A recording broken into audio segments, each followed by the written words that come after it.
All right, this is the third attempt at recording a lecture. Two other times we've had blue screens of death. So what we're going to do is we're going to talk about stacks. We're going to talk about queues. Hopefully you've already watched a little video about it. So what is a queue? Well, the British use the word for like when you're going to the movie. You stand on queue in order to get to the movie. Instead, we say stand in line. They say stand on queue. What it means is, if you're going into the theater, the first person in the line is the first person to get out of the line, right? It'd be a real drag if you're waiting to get in the movie and the last person to stand in line was the first to go into the theater. So it's called FIFO, first in, first out. Also think of a printer queue. The first document sent to the printer should be the first one that's be printed out.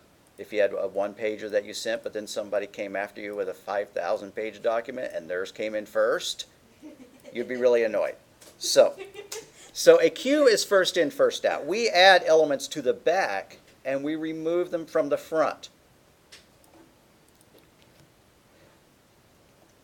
So there are so many different structures in Python, so many abstract data types.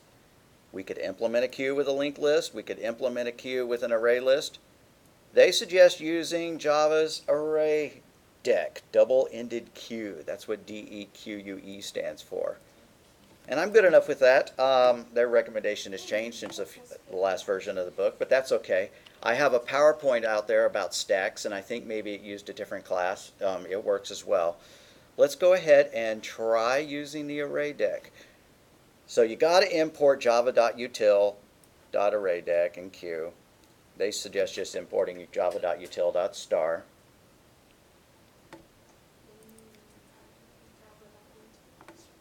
So let's crank open NetBeans, which I should have had already open. Let's just make a new project, and we're going to make a queue of strings. Not an array of strings, a double-ended queue of strings.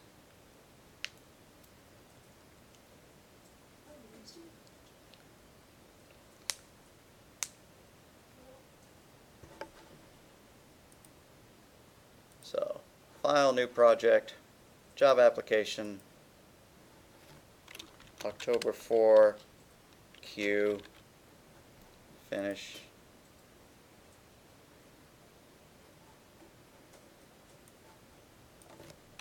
Alrighty, so I need a double-ended queue, just like they show here. And it's going to be a double-ended queue of strings, not there, here. It says queue string Chipotle's queue is equal to new array deck. But I don't want to do a Chipotle queue. And we're making a veterinary so that we can keep track of, which pet comes in first. Anything. What we're really going to do is just be typing in words, right? So queue made out of strings, pet list, is equal to new DE. Let me make sure I get the spelling right. When I did that, the whole Array DQ, okay. So new array DQ parentheses or angle braces. I'm going to put that on the next line. Yeah, a diamond, angle braces with nothing in them, and then parentheses with nothing in them. That calls a constructor. And it's complaining it doesn't know what a queue is. It's complaining it doesn't know what array deck is. You could go and add and import java.util.star up at the top. Let's give that a try. Import java.util.star, or I could let NetBeans add them. I guess I should have gone underneath the package statement. So I'm going to nuke the package statement entirely and move it to its correct folder.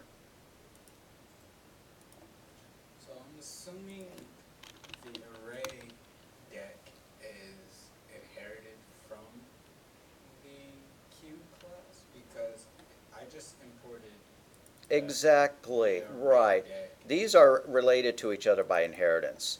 And if you look at the Java doc for array deck, you'll see that it comes from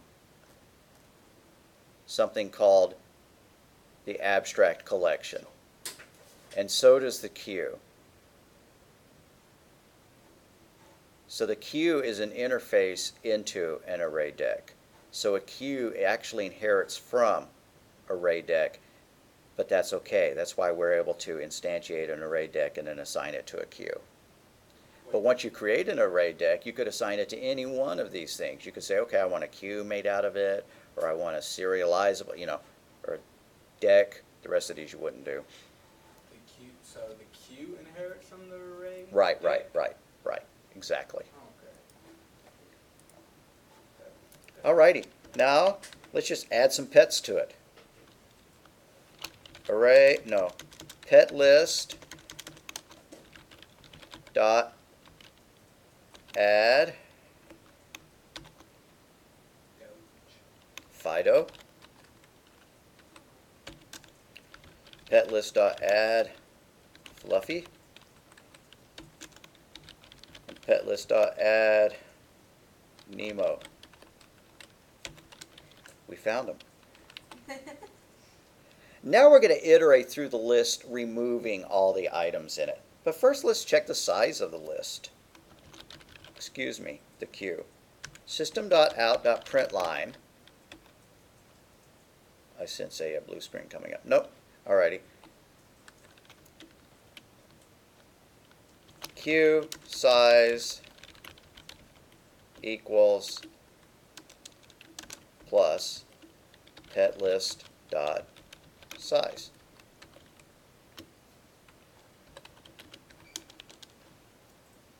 Now I'm going to write a while loop.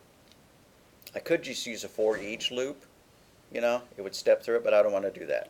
So while pet list dot size is greater than 0, and there are other methods you can do the same way. I think there's is empty, things like that, but I'm just going to do size greater than 0. Then we're going to remove an item from the list. String s is equal to pet list dot remove. And then we're going to print that name out. System.out.println the name that we just added. And it should print the items in the same order that we just. Now, a textbook will call the process of adding in queuing. And it'll call the process of removing them dequeuing. But that sounds a little too much like deck, for double-ended queue. So I guess I'm just going to live with calling them add and remove. Just know that you're adding on one end, and then you're removing. You're adding to the back, and you're removing from the front. If you can visualize that, people standing in line, you keep adding new people to the back of the line, but you're taking things out, you're removing them from the front. So let's go. Let's watch it run. So here we go. Queue size 3, we added Fido, we added Fluffy, we added Nemo. What happens if we remove one of these items and then add 2 more before we get to the queue size? Let's do that. So pet list.remove, we're just going to take first pet off the list, whoever it was. And then we're going to do pet list.add and add somebody else. Give me another pet name. Kim. Pardon? Lassie. Lassie, alrighty, there we go. Alright, so if you check it out, what happened? We have Fluffy, Nemo, and Lassie. Look how that compares to our data here. Who got removed? Fido, because first in, first out. Q's are FIFO.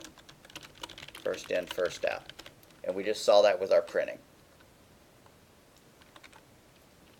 Alright, that's the way a queue works. Let's do a stack. Stack is a little bit different. A stack is like you're putting things onto a stack of plates and then you're taking things off the stack of plates. Or, you have a stack of magazines. You're adding and removing on the same end. And think about it. If you start putting magazines on a stack, if you go and you try to remove something from the other end, the stack's going to fall over, right? Or it's going to tear your magazines or whatever. So a stack is the opposite of a queue. You're stacking things up, and you can only remove items from the top. So that's called last in, first out.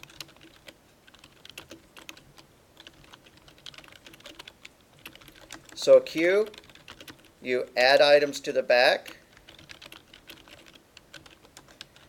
and then remove items from the front. Whereas a stack, you add and remove, but that's known as pushing and popping. You push and pop items from the top of the list. Doesn't matter whether you think of that as being the back or the front.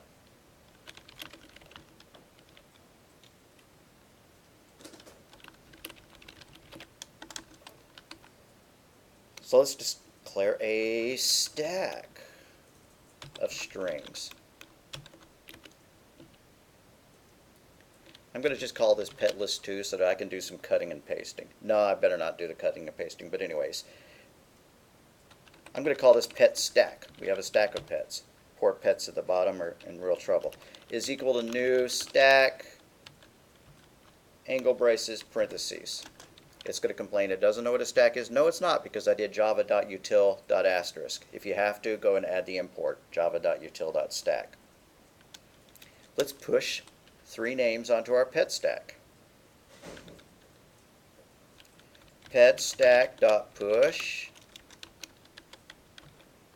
We have Mickey. Mickey's on our pet stack. Is the size return an int or a double? Int. Okay. Yeah. The reason size would return an int is because you couldn't have 1.3 items in a list. It's a whole number only. All right, and then so after we add in Mickey, we're going to push in some name that starts with an N. Nemo goes in again. And then we need something that starts with an O. Pet stack.push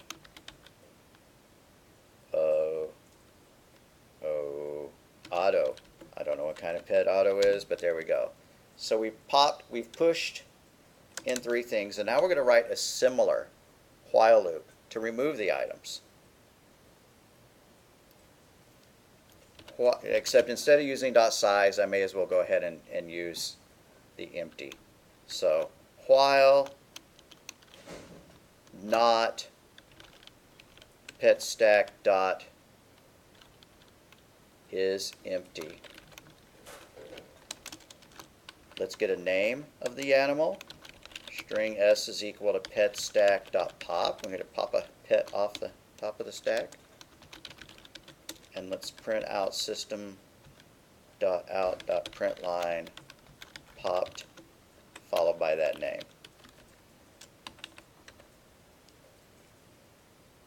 It's not going to say Mickey, Nemo, and Otto as it goes through. They're going to come out in reverse order. Popped Otto, popped Nemo, popped Mickey.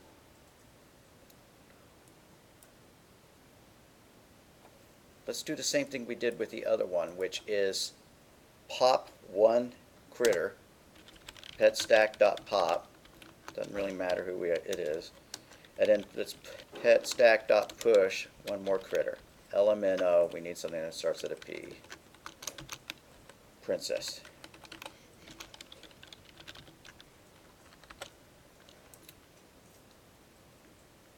So what's it going to print?